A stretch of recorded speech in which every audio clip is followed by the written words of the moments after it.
The stars looked cold and empty from the bridge of the Velkari warship. Commander Thexfell stood with his forearms crossed, staring at the dark space ahead. His red eyes glowed in the dim light of the ship's controls. Behind him, his hunting pack waited for orders. It had been traveling for many days to reach this part of the galaxy. "Sir," said Scout Leader Nixera, her voice sharp like broken glass. "We are close to the human territory now. Our sensors show their ships moving. Between planets?" Thexfall turned around. His tall gray body moved like a shadow. The Velkari were built for hunting.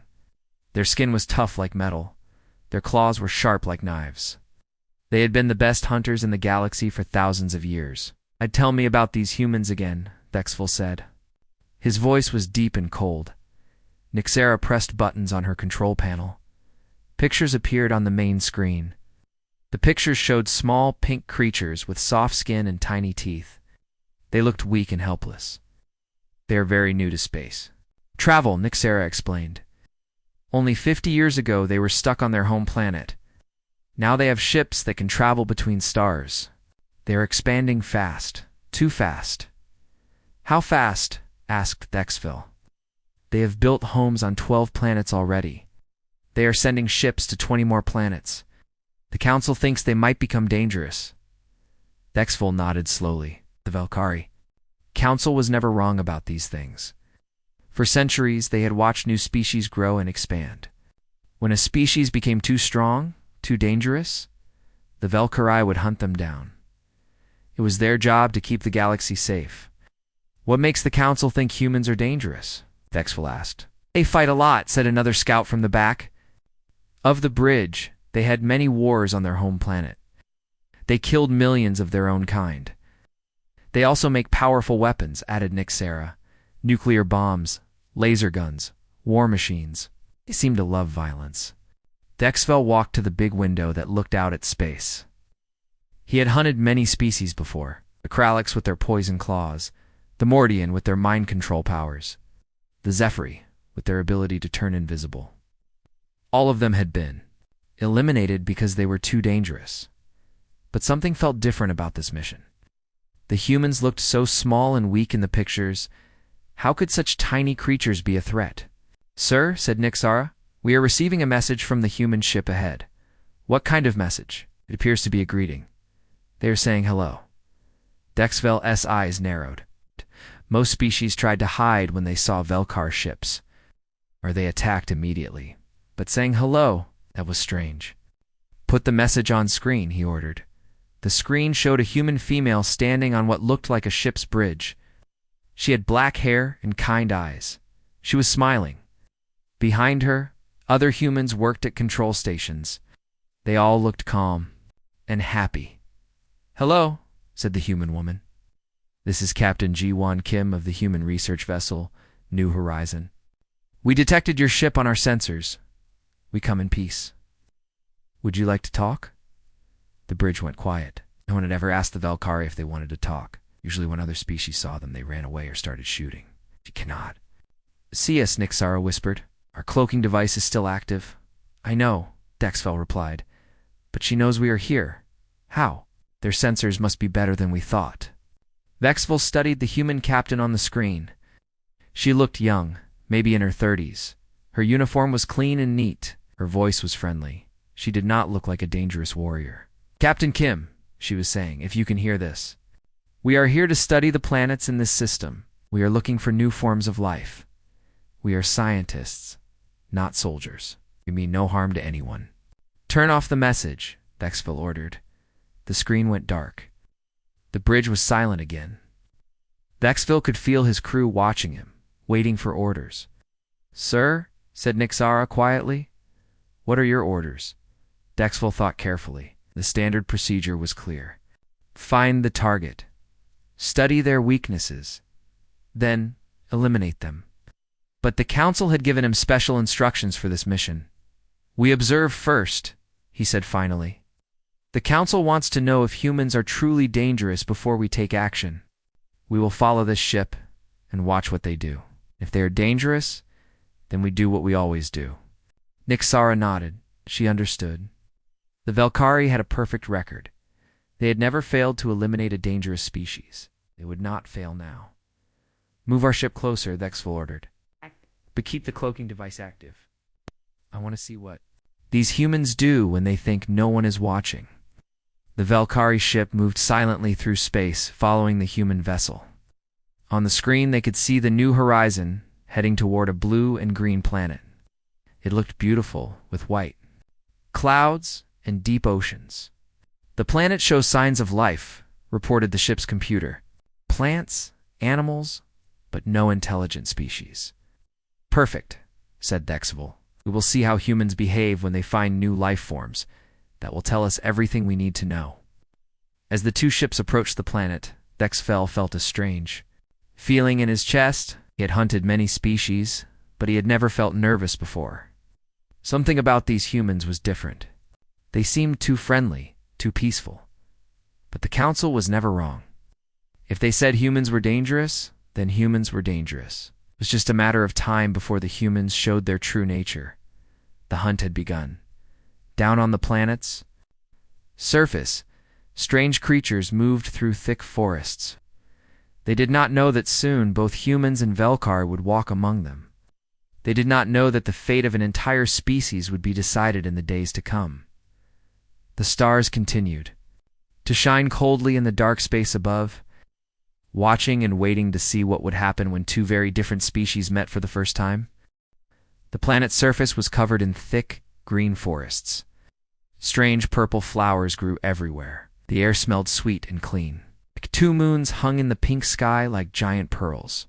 Commander Thexville and Scout Leader Nixara crouched behind tall trees, watching the humans work. The Valkyrie had followed the human landing party for 3 hours now. They expected to see typical predator behavior. They expected to see humans kill, take, and destroy. Instead, they saw something very confusing. Captain Jiwon Kim stood in a clearing with 5 other humans. They had set up equipment to study the planet's plants and animals. But every few minutes, they would stop their work to move carefully around small creatures. "Look at that," whispered Nixara. "The small furry animals are everywhere, but the humans are not catching them." Thexville watched through his scope. The small animals looked like purple rabbits with 6 legs. They were cute and harmless. Any normal predator would catch them for food. But the humans were doing something strange. They were walking around the animals, being very careful not to step on them. "Maybe the animals are poisonous," suggested Nixara. That. "No," said Thexville. "Look at the human with the scanner." Dr. Sumin was kneeling next to one of the purple animals. She was scanning it with a device that beeped softly. The animal was not afraid. It sat still, almost like it trusted her. "The scan shows they are completely safe." Dr. Sumin called to her team. "No poison, no disease, no danger at all." "Then why are they not eating them?" asked another human named Minho. "Because they are beautiful," said Captain Jiwon. "Their eyes. They are so innocent. We are visitors on their planet. We should not disturb them." Thexville's red eyes widened. In all his years of hunting, he had never heard a predator species talk about not disturbing prey animals. This made no sense. "Maybe it is a trick," whispered Nixara. "Maybe they are waiting for the right moment to attack." But as the hours passed, the humans continued their strange behavior. They collected samples of plants very carefully, made sure not to take too many from any one area. They even replanted some flowers after studying them. "We need to leave some for the animals," explained Dr. Sumin to her team. "The purple rabbits eat these flowers. If we take too many, they might go hungry." Thexville felt confused. The humans were making their own mission harder just to protect animals they had never seen before. This was not how apex predators were supposed to behave. Then something happened that changed everything. A young Valkyrie scout named Kexalon had been watching from a tree. He was only 12 years old, still learning how to hunt. He had been told to stay hidden and quiet, but Kexalon was curious about the humans. He wanted to see them up close. He jumped from branch to branch, moving closer to the human camp. But he was young and clumsy. He slipped and fell hard to the ground. His leg twisted under him with a loud crack. Kexalon cried out in pain. His gray skin turned pale. Purple blood leaked from cuts on his arms. He tried to crawl away, but his broken leg would not work. The humans heard the cry. All turned toward the sound. "What was that?" asked Minho. "It sounded like someone in pain," said Captain Jiwan. Over there pointed Dr. Sumin. Behind those bushes, humans rushed toward the sound. Dexvel and Nixara watched in horror. Their young scout was about to be discovered. "Hey, what would the humans do when they found a Valkyrie? Would they kill him? Would they torture him for information?" Dr. Sumin reached Kexalon first. She stopped when she saw him. Her eyes went wide. She had never seen a Valkyrie before, but she could tell this was not a local animal. This was something intelligent, something that might be dangerous. "Stay back," warned Minho. "We don't know what it is." But Dr. Sumin did not step back. She looked at Kexalon's injuries. She saw the pain in his large, frightened eyes. She saw how young he was. "He's just a child," she said softly. "He's hurt and scared." "Sumin, be careful," said Captain Jiwan. "We don't know if it's dangerous." "Look at him," Dr. Sumin replied. "He's bleeding. His leg is broken. He's in pain." "I don't care what species he is. I'm a doctor. I help anyone who needs help." She knelt down slowly next to Kexalon. The young Valkyrie tried to crawl away, but he was too weak. Dr. Sumin held up her hands to show she was not carrying weapons. "Okay," she said in a gentle voice. "I'm not going to hurt you. I'm going to help you." Kexalon stared at her. He had been taught that humans were dangerous, but this human's voice was kind. Her eyes were soft. She looked worried about him. Dr. Sumin opened her medical bag. She took out bandages and medicine. Very slowly, very carefully, she began to treat Kexalon's wounds. "Minho, help me make a splint for his leg," she said. "Captain, can you call the ship? We need better medical supplies." "Sumin," said Captain Juan carefully, "what if this creature is dangerous? What if there are more of them?" "Then we'll deal with that when it happens," Dr. Sumin replied. "Right now there's a hurt child who needs help. That's all that matters." Other humans gathered around. They did not look scared or angry. They looked concerned. They wanted to help too. In the trees, Dexvel and Nixara watched in complete shock. They had expected the humans to capture Kexalon. They had expected interrogation, torture, maybe even killing. Instead, they watched Dr. Sumin clean Kexalon. Wounds with gentle hands. They watched her wrap his cuts with soft bandages. They watched her give him medicine to stop the pain. "This makes no sense," whispered Nixara. "Why are they helping him? They don't even know what he is." "I don't know," Dexvel replied. His voice was quiet and confused. "This is not how predators behave." As the sun began to set, the humans had built a small shelter for Kexalon. They gave him food and water. Dr. Sumin stayed with him, making sure he was comfortable. "We'll stay here tonight," announced Captain Juan. "We can't move him until his leg heals more." "But sir," said Minho, "what about our mission? We were supposed to finish the survey today. The mission can wait." Captain Jiwan said firmly, "Taking care of this child is more important." That night, as Kexalon slept peacefully under the humans' protection, Dexvel and Nixara sat in the darkness, trying to understand what they had seen. Everything they knew about predator species said the humans should have acted differently, but these humans had risked their own safety to help a stranger. They had put their mission second to help someone in need. "What do we report to the council?" asked Nixara. Nixara was quiet for a long time. Finally he said, "I don't know. I've never seen anything like this before." In the human camp, Dr. Sumin sat beside the sleeping Valkyrie child, keeping watch. She did not know that she was being watched by his people. She did not know that her actions were changing everything the Valkyrie believed about humans. She only knew that a child had been hurt, and she had helped him heal. To her, that was the most natural thing in the world. Commander Dexvel stood in the communication room of his ship. The blue light from the screens made his gray skin look cold. He had been thinking for 2 days about what he saw on the planet. The humans had taken care of young Kexalon like he was their own child. "This was not normal predator behavior, sir," said Nixara, entering the room. "We have a message from the Valkyrie Council." "Put it on the main screen," Dexvel ordered. The screen showed High Commander Vexstar, the leader of the Velkhari Council. His 4 arms were covered in battle scars. His red eyes burned like fire. He was the most feared hunter in Velkhari history. "Commander." "Daxfel," said Vexter, his voice like grinding metal. "What is your report on the human threat?" Daxfel hesitated. Could he explain what he had seen? How could he tell the council that the humans were not acting like dangerous predators? Right.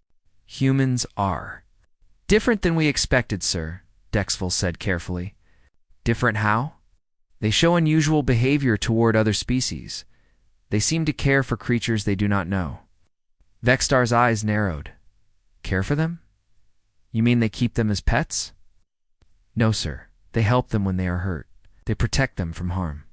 "That makes no sense," Vexter replied.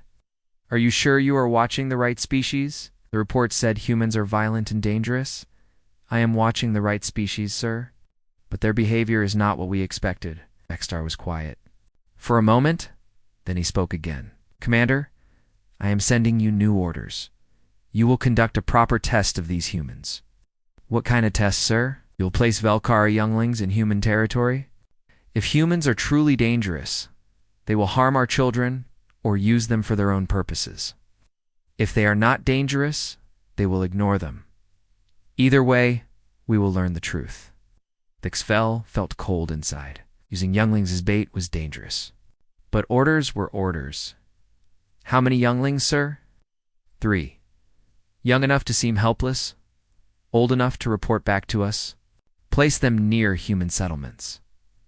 Watch what the humans do. Report back in 1 week. The screen went dark. Vexfel stood alone in the communication room, thinking about the order. He did not like using children as test subjects. But if it would prove that humans were not dangerous, maybe it was worth the risk. "Nixera," he called. "Prepare a transport ship. We have work to do." 3 days later, on the human colony of New Sol, Engineer Deho was walking home from work. Ow. The colony was small, with only 500 humans living there. The buildings were simple but clean. Gardens grew between the houses. Children played. In the streets, Deho worked at the power plant that gave energy to the colony. He was tired from a long day of repairing machines. All he wanted was to go home to his wife and have dinner. But as he walked past the forest edge, he heard a sound. It was like crying, but different. He stopped and listened. The sound came again.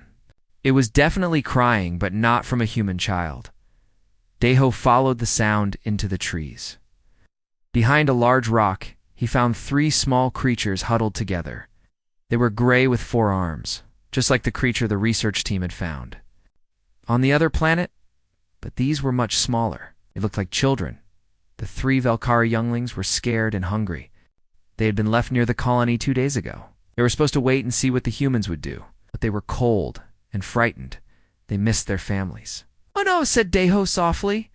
"What are you little ones doing here all alone?" Younglings looked up at him with big, frightened eyes. They tried to crawl away, but they were too weak. They had not eaten in days. Deho knelt down slowly. He held out his hands to show he was not dangerous. "It's okay," he said gently. "I'm not going to hurt you." One of the younglings, a female named Kira, was braver than the others.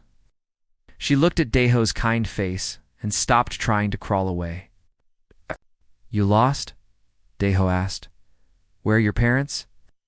The younglings could not understand his words, but they understood his tone. He sounded worried about them. He sounded like he wanted to help. Deho took off his jacket and wrapped it around the smallest youngling.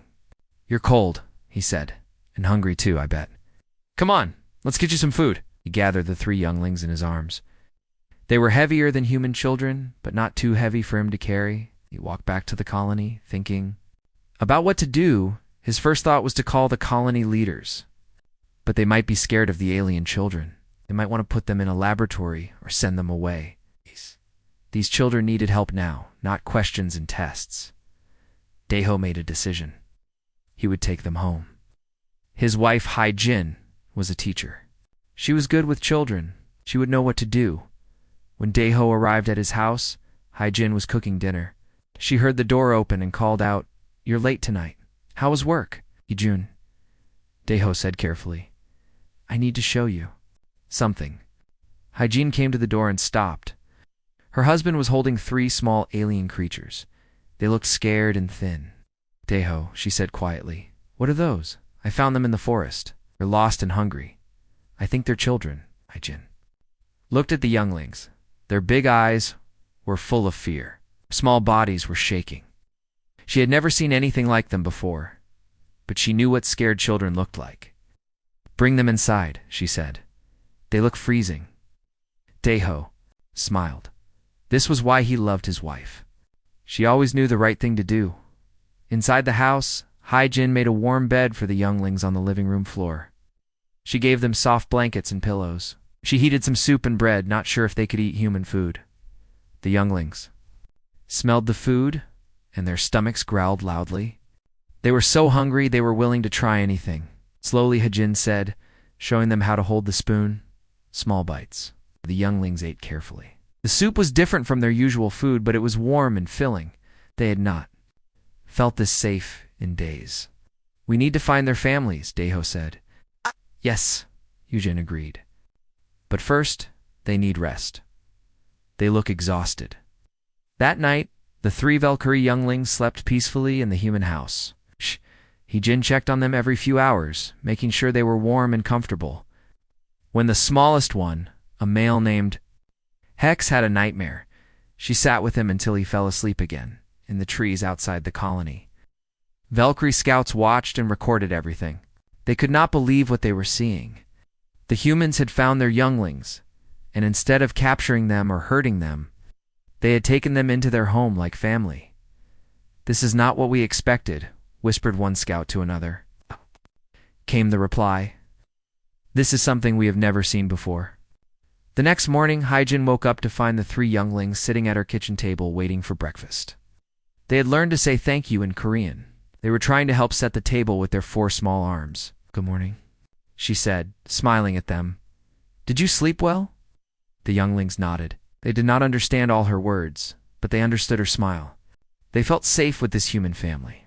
As the days passed, more colonists learned about the alien children. Instead of fear, they showed curiosity and kindness. The colony doctor, Dr. Yoon, examined them to make sure they were healthy. The other children in the colony played with them and taught them simple games. But the Velkar younglings missed their families. Sometimes they would cry at night, looking up at the stars and wishing they could go home. Hyjin noticed their sadness. Even though she could not understand their language, she knew they were homesick. She began trying to learn simple Velkari words. She found that humming helped calm them down when they were scared. One evening, as she tucked them into bed, she hummed a gentle melody. The younglings listened with peaceful expressions. For the first time since arriving on the planet, they felt truly safe. Outside, the Velkari scouts continued their watch. They had expected this test to prove that humans were dangerous. Instead, it was proving something completely different. Commander Thexvel received daily reports from his scouts. Each report was the same. The humans were treating the Velkari younglings like their own children. They were fed, protected, loved, and cared for. For the first time in his long career as a hunter, Thexvel began to wonder if the council was wrong about humans. Maybe they were not dangerous predators after all. Maybe they were something else entirely. 2 weeks had passed since Daeho and Hyjin found the 3 Velkari younglings. The alien children had become part of daily life in the new Soul Colony. Their names were Kira, Hex, and Zilla. The humans had learned to say their names correctly, and the younglings had learned many Korean words. Hyjin watched from her kitchen window as the children played in the yard. Human children and Valkyrie younglings ran together, laughing and chasing each other. Little Sangoon, who was 6 years old, was teaching Hex how to kick a soccer ball. The Valkyrie child was trying to use all 4 of his arms at once, which made the human children giggle. Hex, use your feet, called 8-year-old Minjae.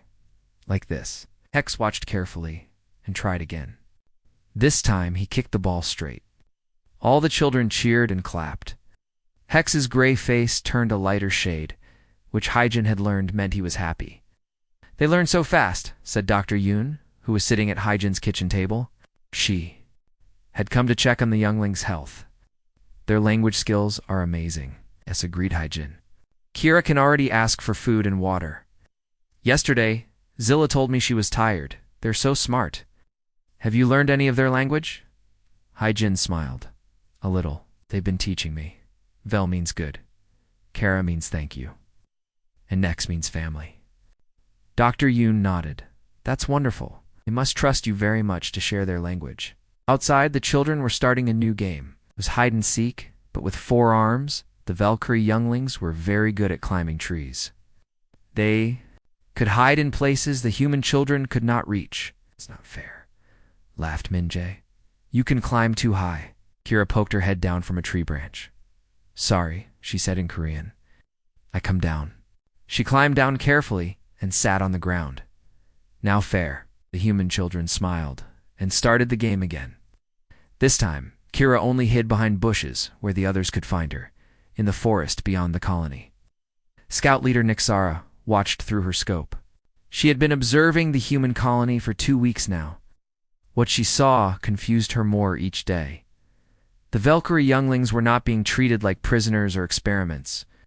They were being treated like family. The humans had made them beds. In their homes, they cooked special food for them. They played with them and taught them new things. More importantly, the younglings were happy. They laughed and played just like human children. They'd stopped crying for their families. They felt safe and loved. This is not what we expected, Nixara whispered to her partner. The younglings are thriving, yes, agreed the other scout. They seem happier than many younglings back home. This was true. Valkyrie society was very strict. Children were trained to be hunters from a young age. They learned to fight, to track, to kill. There was not much time for play or laughter, but here with the humans, the younglings were just children. They could be silly and playful. They could laugh without being told to be serious. They could explore and learn without being trained for war. Nixara had been a hunter for 20 years. She had never seen Valkyrie younglings so carefree and happy. It made her think about her own childhood. She had been trained to fight when she was only 5 years old. She had never played games like these human children. Back in the colony, Captain Juwon Kim and her crew had returned from their research mission. They had heard about the alien children and came to see them. These are the same species we found on the other planet, Dr. Sumin said, kneeling down to examine the younglings. But these are much younger. How did they get here? Asked Minho. We don't know, said Daeho. I found them in the forest. They were lost and hungry. Captain Jiwon studied the younglings carefully. They looked at her with curious eyes. They were not afraid of her, which was unusual. Most alien species were cautious around humans they had not met before. Hello, she said gently. I'm Giwon. Kira stepped forward. She was the bravest of the 3 younglings. Hello, Jiwon, she said slowly. I am Kira. It's nice to meet you. Kira, do you know where your family is? Kira looked sad. Family far away, in stars. She pointed up at the sky. Do you want to go home to your family? Kira thought about this question. She missed her parents, but she also loved living with the humans. Yes, she said finally, but I love humans too. Humans are good family. Captain Jiwon felt her heart warm. This small alien child had just called humans her family. She had never heard an alien say anything like that before. We are honored that you think of us as family, Captain Jiwon said. We care about you too. That evening, the colony held a special dinner to welcome Captain Jiwon's crew. The 3 Valkyrie younglings sat at the main table, eating with chopsticks that Hyjin had taught them to use. They wore little Korean traditional clothes that the colony's seamstress had made for them. This is incredible, whispered Dr. Suman to Captain Jiwon. Look how well they fit in. It's like they belong here. Yes, Captain Jiwon replied, but they don't belong here. They belong with their own people. We need to figure out how to get them home. After dinner, the colonists gathered in the community center for music and dancing. The human children performed a traditional Korean dance. Then, to everyone's surprise, the Velkar younglings asked if they could perform too. Kira, X, and Zilla stood in front of the group. They began to sing in their own language. Their voices were beautiful, like wind chimes in a gentle breeze. The melody was sad but also hopeful. When they finished, the room was silent. Many of the humans had tears in their eyes. The song was so beautiful and moving, even though they could not understand the words. "What was that song about?" asked Hyjin softly. Kira looked at her with serious eyes. "Song about finding new family? When old family far away? Song about love that crosses the stars." An old man in the crowd wiped his eyes. "That was the most beautiful thing I have ever heard," he said. The younglings smiled and bowed, just like they had seen the human children do after their performance. Later that night, Hyjin tucked the younglings into their beds. Zilla took her hand. "Hyjin," she said quietly. "You are best mother." "Better than Valkyrie mothers?" Hyjin was surprised. "Why do you say that? Valkyrie mothers teach fighting, teach hunting, teach killing. You teach laughing, teach playing, teach loving." "All mothers love their children," Hyjin said gently. "That," agreed Zilla. "But Valkyrie mothers love by making children strong. You love by making children happy. I like happy better." In the forest, Nixara heard every word through her listening device. She felt something strange in her chest. She had never thought about the difference between making children strong and making them happy. She remembered her own mother, who had trained her to fight every day. Her mother had been proud when Nixara won her first battle, but Nixara could not remember her mother ever singing to her, or tucking her into bed, or telling her stories. "These humans are changing everything," she whispered to herself. "They are showing us a different way to live." The next morning brought news that would change everything. Captain Juwan's ship had detected more alien vessels in the outer system. They were large ships, built for war. "They're coming this way," reported the ship's computer. "They will arrive in 2 days." The colonists gathered in the community center to discuss what to do. Some wanted to hide the alien children. Others wanted to prepare for battle, but the Valkyrie younglings had a different idea. "We talk to them," said Kira firmly. "We tell them. About humans, we tell them humans are good family." "But what if they don't listen?" asked Deho. Kira looked at him with wise eyes. "Then we show them. We show them how humans love, how humans care, how humans make us happy." The 3 younglings looked at each other and nodded. They had made a decision. "Stay with humans," announced Hex. "We protect human family, even if your real family comes," asked Hyjin. "You are real family too," said Zila. "Family not about blood, family about love." The adults looked at each other. These small alien children were willing to stand between 2 species to protect the humans who had cared for them. As the alien ships approached, nobody knew what would happen, but everyone knew that 3 small younglings had learned something about love and family that might change the galaxy forever. In the forest, Nixara made a decision of her own. She activated her communicator and sent a message to Commander Thexvel.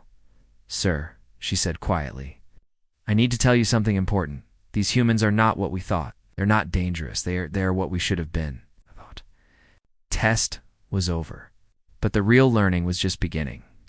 Commander Thexvel stood on the bridge of his warship, looking at the screens that showed 3 large Valkyrie battlecruisers approaching the human colony. His hand shook as he read the message from the council.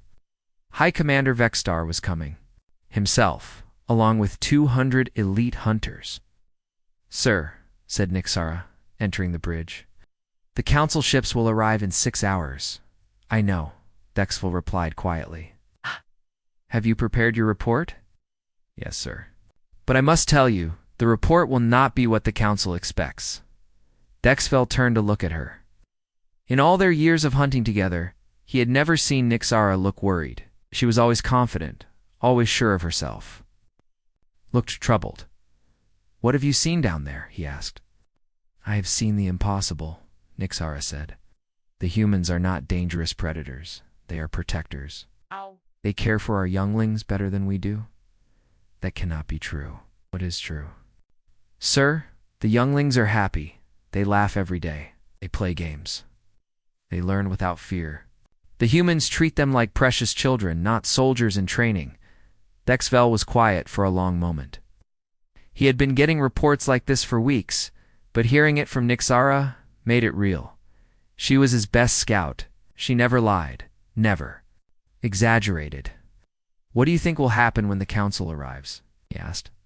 "I think they will not understand," Nixara said sadly. "They will see the humans' kindness as weakness. They will order us to eliminate them, and the younglings. The younglings will fight to protect the humans. They consider the humans their family now." Dexville felt cold inside. The council was expecting him to report that humans were dangerous. Instead, he would have to tell them that humans were so good that they had changed Valkyrie younglings into something the council had never seen before: happy children. Down on the planet, the humans were preparing for the arrival of the alien ships, but they were not preparing for war. They were preparing for a welcome. "We cannot fight them," Captain Juan explained to the colony leaders. "Their ships are too powerful. Our only chance is to show them who we really are." "What if they attack us anyway?" asked Dr. Yoon. "Then at least we will have tried peace first," Captain Jiwon replied. The three Velkar younglings had insisted on helping with the preparations. They were making signs in their own language that said welcome and peace. They wanted their people to understand that the humans were friends. Kira said Hijin gently, "What if your people want you to come home with them?" Kira looked up from the sign she was painting. "This is home now," she said simply. "You are family. I stay with family, but your real parents must miss you." Kira agreed, but real parents want children to be happy. "I am happy here. I am happy with humans." In the afternoon, a small accident happened that would change everything. The human children and Velkar younglings were playing soccer in the colony square. Little Sungyun was running fast toward the goal when he tripped and fell hard on the ground. His knee was cut and bleeding. He started to cry from the pain. The three Velkar younglings immediately stopped playing and ran to him. Hex knelt down and looked at the cut. Zilla ran to get the first aid kit that the humans always kept nearby. Kira held Sangyun's hand and spoke to him softly in Korean. "It's okay," she said. "Not big hurt. We help you." The adult humans came running when they heard Sangyun crying. But when they arrived, they found the Velkari younglings already taking care of him. Hex was cleaning the cut very gently. Zilla was getting bandages. Kira was still holding Sangyun's hand. "I'm sorry," Sangyun said through his tears. "I was running too fast." "Not your fault," said Hex. "Accidents happen. We take care of you." Adults watched in amazement. The alien children were caring for the human child with the same gentleness that the humans had shown them.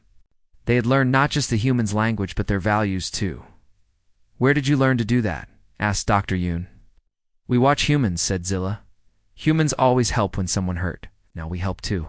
But some of the older colonists were not happy about this. An old man named Mr. Park stepped forward. He had always been suspicious of the alien children. "This is wrong," he said loudly. "These creatures are not human. They should not be touching our children. What if they have diseases? What if they are dangerous?" The three younglings heard his angry words, understood enough Korean to know that Mr. Park did not trust them. He looked sad and scared. They stepped away from Sangyun. "It's okay," Sangyun said quickly. He stood up, even though his knee still hurt. "They helped me. They are my friends. They're aliens," Mr. Park said firmly. "They do not belong here." "Yes, they do," said a new voice. It was old Mrs. Choi, who was 80 years old and the most respected person in the colony. "They belong here because they have good hearts. Look at how gently they cared for Sangyun. Look at how much love they show every day." "But they are not human," Mr. Park argued. "So what?" Mrs. Choi replied. "Being human is not about what you look like. It is about how you treat others. If these children treat others with kindness and love, that makes them more human than many humans I have known." The other colonists nodded in agreement. They had all seen how caring and gentle the younglings were. They had all grown to love them. "We are family," said little Minjae, putting his arm around Hex. "It doesn't matter that they look different."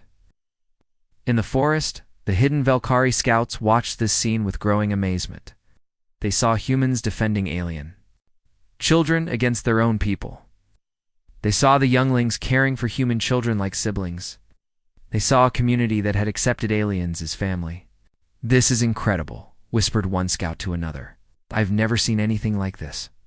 The humans are teaching our younglings to be human, said the other scout.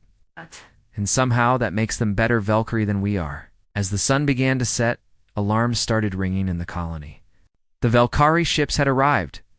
3 massive black ships appeared in the sky above the colony. They were 10 times larger than any human ship. Their weapons could destroy the entire colony in seconds.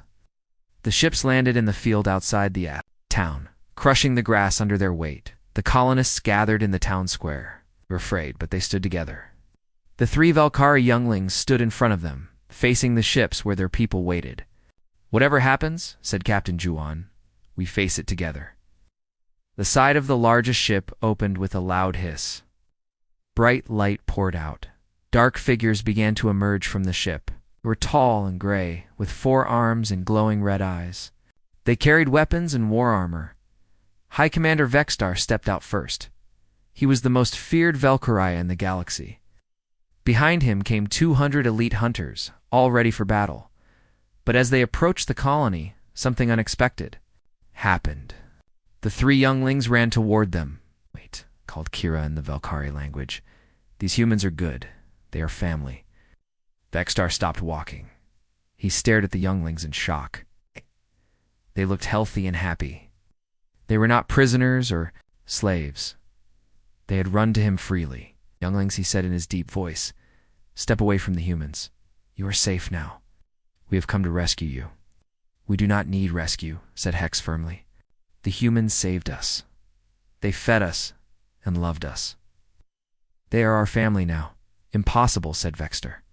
Humans are dangerous predators. They must have brainwashed you. No, said Zilla. Humans taught us to be happy. Humans taught us to play. Humans taught us that strength is for protecting others, not hurting them. The 3 younglings stood between the 2 groups, facing their own people but protecting the humans behind them. They were not afraid, even though the Valkyrie hunters towered over them. Please, said Kira, looking up at High Commander Vexstar. Talk to the humans. Learn about them like we did. They will show you kindness you have never seen before. Behind them, the human colonists waited. They did not run. They did not hide. They trusted the 3 small alien children to speak for them. High Commander Vexstar looked at the younglings, then at the humans, then back at the younglings. For the first time in his long life as a hunter, he was not sure what to do. Commander Dexville, he called. Come here. Explain to me what I am seeing. Commander Dexville walked forward slowly. He looked at the younglings, who smiled at him with joy and trust. Looked at the humans, who watched him with hope, not fear. Sir, he said quietly, I think we have been wrong about humans. We have been wrong about everything. The moment had come. Everything would change based on what happened next. High Commander Vexstar stood in the middle of the colony square, surrounded by his hunters. His red eyes glowed as he looked around at the small human settlement. He had expected to find a military base or a prison camp. Instead, he saw houses, with gardens, children's toys scattered on the ground, and families watching him with curious but not fearful eyes. This makes no sense, he said to Commander Dexville. Where are the weapons? Where are the cages? How are the humans controlling our younglings? They are not controlling them, sir, Dexville replied quietly. The younglings stay because they want to stay. Impossible. Show me proof. Commander Dexville gestured to the 3 younglings who still stood between the 2 groups. Ask them. Yourself, sir. Vexstar walked closer to Kira, Hex, and Zilla. His huge form cast a shadow over them, but they did not back away. They looked up at him with brave eyes. Younglings, Vexstar said in their language. Tell me the truth. Are the humans forcing you to stay here? No, High Commander, said Kira firmly. The humans found us when we were lost and hungry. They fed us and gave us warm beds. They played with us and taught us their language. They love us. Love Vexstar was confused. What do you mean by love? The 3 younglings looked at each other. How could they explain something their people had never understood? Love means caring more about others than yourself, said Hex slowly. Love means helping when someone is hurt. Love means sharing food even when you are hungry too. Love means family, added Zilla. Not blood family. Heart family. Vexstar shook his head. These are weak concepts. Strength comes from power, not from caring about others. No, said a gentle voice behind him. Strength comes from knowing when not to use your power. Vexstar turned around. An elderly human woman was walking toward him. She was small and old, with gray hair and kind eyes. She moved slowly but without fear. Who are you, human? Vexstar demanded. I am Dr. Sumen, she replied calmly. I am a doctor. I heal people who are hurt. Why are you not afraid of me? Dr. Sumen smiled. Because I have seen what you really are. You are not a monster. You are a parent who is worried about his children. The Valkyrie hunters around them shifted nervously. No one had ever spoken to High Commander Vexstar like this before. I am a warrior, Vexstar said firmly. I am the greatest hunter in the galaxy, as Dr. Sumen agreed. And that is exactly why you should understand what I am about to tell you. The greatest hunters in nature are also the greatest protectors. Lions protect their cubs. Eagles protect their young wolves, protect their pack. True strength is not about destroying others. True strength is about protecting those who cannot protect themselves. Vexstar stared at her. What are you saying? I'm saying that you and your people are the strongest species in the galaxy. You could destroy anyone you wanted to destroy. But instead of using that strength to hurt others, you could use it to protect them. You could be the guardians of the galaxy instead of its hunters. We have always been hunters, Vexstar said, but his voice was less certain now. And we have always been healers, Dr. Sumen replied. But we learned that sometimes the best way to heal is to prevent wounds from happening in the first place. We learned that taking care of others makes us stronger, not weaker. Little Sang-yoon, the human boy who had been hurt earlier, came running up to them. His knee was still bandaged, but he was smiling. Behind him came all the other children. Both human and Valkyrie. Dr. Sumen, he called. Look, Kira taught me how to climb trees with 4 arms. I only have 2 arms, but she showed me how to use my legs too. The children gathered around Dr. Sumen, chattering excitedly about their games. The human children and Valkyrie younglings were mixed together. Playing and talking as if they had always been friends, Vexstar watched in amazement. His people's younglings were laughing and playing games. They looked happier than any Valkyrie children he had ever seen. They looked ... free. How is this possible? He whispered. 'Cause, said a new voice, they are allowed to be children. Vexstar turned to see Hygiene approaching. She was holding the hand of little Zilla, who was showing her a flower she had picked. Our world, Hygiene continued, children learn to be warriors before they learn to be happy. They learn to fight before they learn to play. Learn to kill before they learn to love. But here, these younglings learn something different.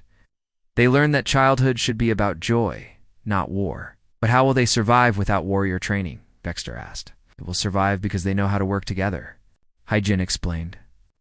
They will survive because they care about each other. They will survive because they understand that the best way to be strong is to make everyone around you strong too.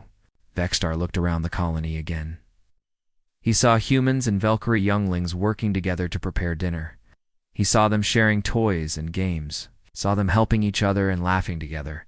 For the first time in his life, he began to understand what the humans meant by love. Commander Dexfel, he said slowly, what is your recommendation? Dexfel stepped forward. Sir, I recommend that we declare humans to be protected allies. I recommend that we learn from them. I recommend that we send more younglings here. To learn what happiness means. What about our mission to eliminate dangerous species? I think, said Dexfel carefully, that we should change our mission. Instead of eliminating dangerous species, we should eliminate the danger itself. We should protect the innocent and help species learn to live together in peace. The Valkyrie hunters looked at each other uncertainly. This was not what they had expected. They had come here to destroy humans, not to learn from them. But then something beautiful happened. Old Mrs. Choi came walking up to them, carrying a tray of food. She was followed by other human colonists, all carrying plates and cups. You must be hungry after your long journey, she said kindly to the Valkyrie hunters. Please eat with us. Share our table. The hunters stared at the offered food. No species had ever invited them to dinner before. Usually, other species ran away or attacked when they saw Valkyrie ships. This is a trick, said one hunter suspiciously. No trick, said Mrs. Choi with a smile. Just dinner. And maybe some conversation. We would like to learn about your people, just as you are learning about ours. Slowly, carefully, one of the hunters reached out and took a piece of bread from Mrs. Choi's tray. He bit into it cautiously. His eyes widened in surprise. This is good, he said. Of course it is, laughed Mrs. Choi. I have been cooking for 80 years. Sit down, all of you. There's plenty for everyone. As the sun set over the colony, an amazing sight unfolded. Valkyrie hunters and human colonists sat together around long tables. They shared food and stories. The children, both human and Valkyrie, ran between the tables, playing and laughing. Hi. Commander Vexstar found himself sitting next to Dr. Sumin, listening as she told him about human medicine and how they saved lives instead of taking them. You could teach us so much, she said. Your people are strong and brave. With your protection and our healing knowledge, we could help so many species across the galaxy. We could teach us even more, Vexstar replied quietly. You could teach us how to use our strength to build instead of destroy. As the evening continued, Vexstar made a decision that would change the galaxy forever. He stood up and called for attention. Valkyrie hunters, he announced, I am officially changing our orders. Humans are not to be eliminated. They are to be protected. They are to be learned from. They are to be ... our friends. The hunters looked shocked, but they nodded in acceptance. Their high commander had spoken. Vexstar continued, any species that threatens humans will have to face the full might of the Valkyrie fleet. We are no longer hunters of the innocent. We are guardians of peace. The humans cheered. The Valkyrie younglings ran to hug their new friends. Even some of the hunters smiled, though they tried to hide it. Years later, the galaxy had changed completely. The Valkyrie, once feared as ruthless hunters, became known as the greatest protectors in the universe. Human colonies spread across the stars, bringing medicine and education to dozens of species. And on every human world, Valkyrie younglings lived and played alongside human children. Learning that the greatest strength of all was the strength to love, the three younglings who had started it all, Kira, Hex, and Zilla, grew up to become the first Valkyrie human ambassadors. They traveled the galaxy together, showing other species that differences in appearance meant nothing compared to similarities in heart. And in a small house on New Sol, Jin kept a photo on her kitchen table. It showed human and Valkyrie children playing together in the garden, their faces bright with joy and laughter. At the bottom of the photo, someone had written in both languages, "Family is not about blood. Family is about love." The galaxy had learned the most important lesson of all, that the strongest species are not those who destroy their enemies, but those who turn their enemies into friends. And it all began with 3 lost children and the humans who chose to love them.